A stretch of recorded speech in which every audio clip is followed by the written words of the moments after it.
Hello, can you hear me? Yes, you can hear me. Right.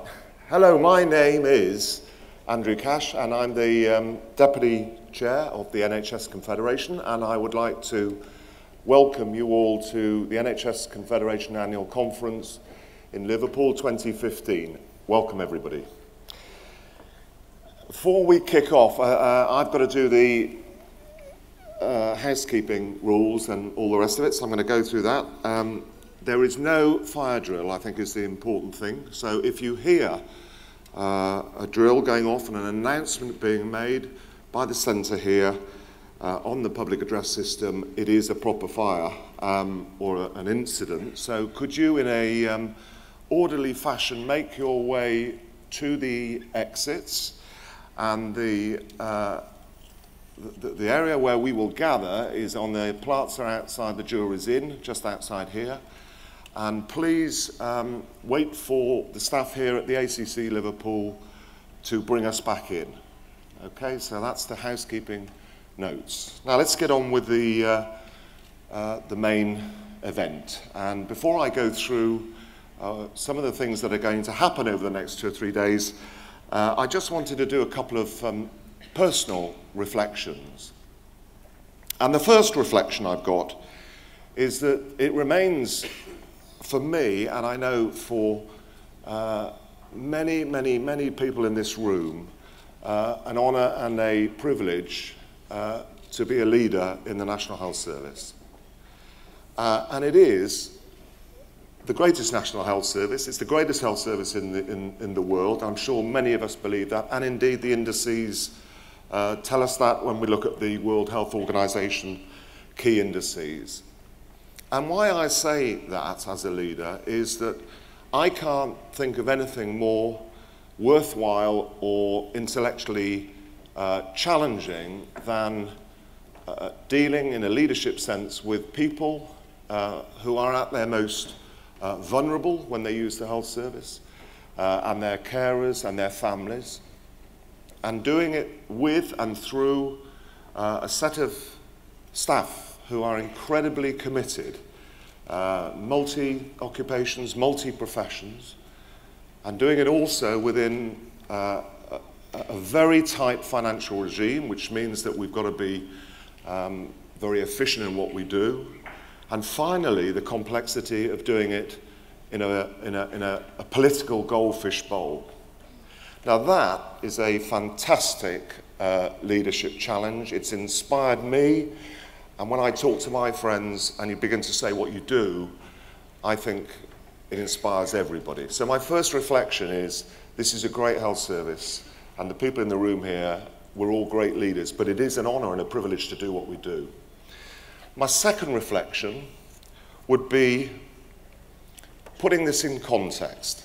And when we look at the service and look at what we've done, I tend to put it in almost decades, 10-year slots. And when I first joined the service very quickly, it was really all about care in the community, was the big issue for that decade. And getting at those mental health institutions that sat outside every town and city, and bringing integration for those clients, which we did very successfully. And then for me, the next decade was really about clinicians in management and leadership roles, the market, the GP fund holding, and they were the second decade. The third decade, 2000 to 2010, for me was really about waiting. If I kind of one word to sum it all up, it would be about waiting. You tended to wait for everything, and we had a war on waiting in that decade. We created more capacity than there was demand, and we were able to create choice for patients, and we introduced new funding because we got behind European partners and countries, and you'll remember that with the NHS plan in 2000. And we introduced new models like foundation trusts as well. But essentially, for that money, it was quite target-driven, quite a driven leadership style that we introduced. And this decade, 2010 to 2020, it's it's moving away from the quantitative things of the first part of this century. It's now into qualitative type issues. It's really about how do you keep people as independent as possible in their own homes, maybe supported by assistive technology. But it's more complicated than that. We've got to be much lighter on our feet. The pace has got to be stepped up. And I think it's probably about 5 or 6 key things. And they are, I think, first of all, about quality and clinical safety and doing the best you can if you're a clinician or anybody for the patient that's sat in front of you. I think the second thing is about the actual experience, the wider things that people feel when they touch this huge monolithic service that we've got, how it feels to them. Does it feel personal? Do receptionists look you in the eye? Do you get calls back? How's the IT work with you? The third key thing for me in this decade is about, and the key thing probably is about staff and leadership. And we need to employ different styles, not a driving style necessarily, but an empowering type style. We need to feel empathy with our staff, but they need to be incredibly engaged in the enterprise that we're setting out. Fourth big thing is, do we use public money wisely? And the fifth thing for me is about research, about education, and about innovation. And are we able to do things quickly in a different way? But I do know that all of that is a fantastic leadership challenge, and I know that you and I can't do those sorts of challenges on our own, and that's why I think the Confederation is a unique organisation, a great organisation, because it's a kind of family of organisations and people that gives us time to break and just take stock and look at what we've got to do. And this is the period to do this in this particular conference. And all of that complication, if you think I've got it right about this decade that we're in at the moment, demands a collaborative way of working. It demands system alignment, it needs partnership working between the bodies. And I think that is very important because we've got to, as leaders, connect the sectors. We've got to connect health to the universities, to the local authorities, to social care, to police. We've got to do it at a local level. Most importantly, we've got to connect it to patients. And that's a different sort of leadership challenge that we have got.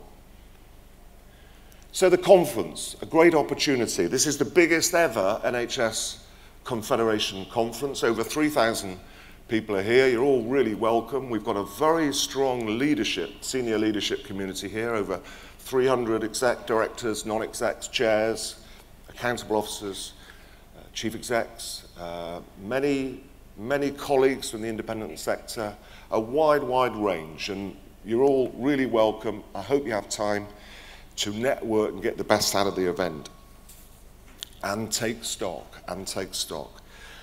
The program is a good one. We've got keynotes from Rob and Simon.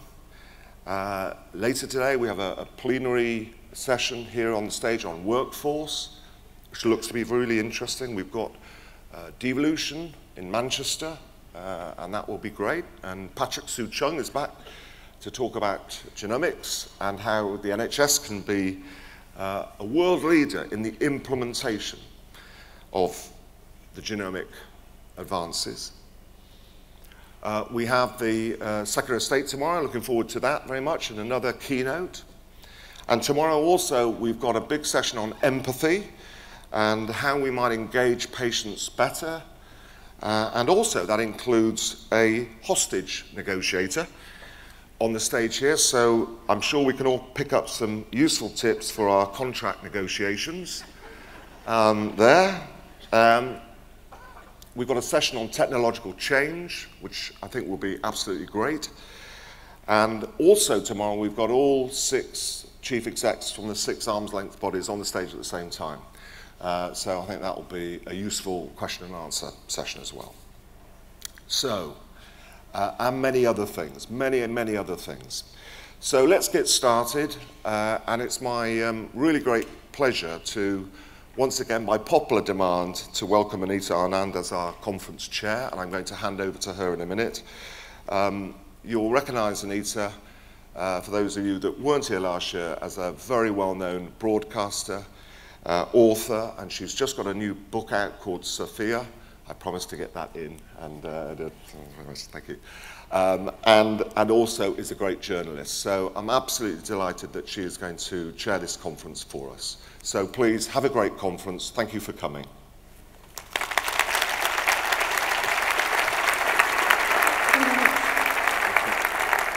Hello, my name is Anita, and let me tell you, it is really my very great privilege to be here with you again this year. And it is, gosh, a really full house, isn't it? Lovely to see so many familiar faces, but also so many new faces as well. If you are new to this conference, let me tell you, you are in for 3 really intense days.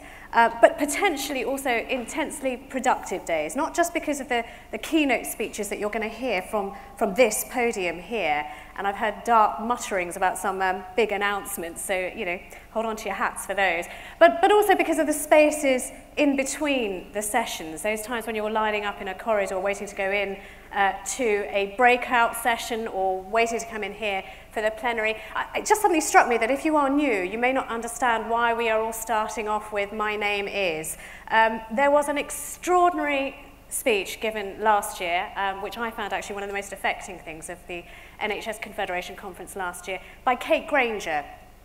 If you are not familiar with her, please become familiar with her. It was a very simple message that this clinician turned patient gave to us all, which was, introduce yourselves. Make yourselves human to the most vulnerable and human among us. And I'd love you to take that message actually and use it throughout this conference. There are going to be some big cheeses, some really grand fromages here. Do not be put off by the scent. Use the phrase, "My name is," because this is a very porous border that we have here at the NHS Confederation, and you may go through it. Now, you've heard the safety announcements from Sir Andrew, who I thought did a fantastic cabin crew impression. But I'm going to tell you, we're going to break away from some of the messages from last year. I would now like you to turn your phones on. What's she saying? Has she gone mad? Turn your phones on, but please turn them on to silent, because there is a website that you ought to be able to see at any moment now. There you go. nhsconfed.org/interactive. And that is because we would like you very much to become involved. We basically let the techies take over the world. It was a matter of time. But it is, honestly, if I can use it, a chimp can use it. It's a very simple thing. We would like you to give us evaluations of how these sessions are going for you, because we want to make them better, frankly. I actually was wondering, Rob, if they don't meet muster, what do we do? Do we just send you home walking in the rain? Is that... They're not allowed out, okay. So please do, and I'll remind you to do that at the end. But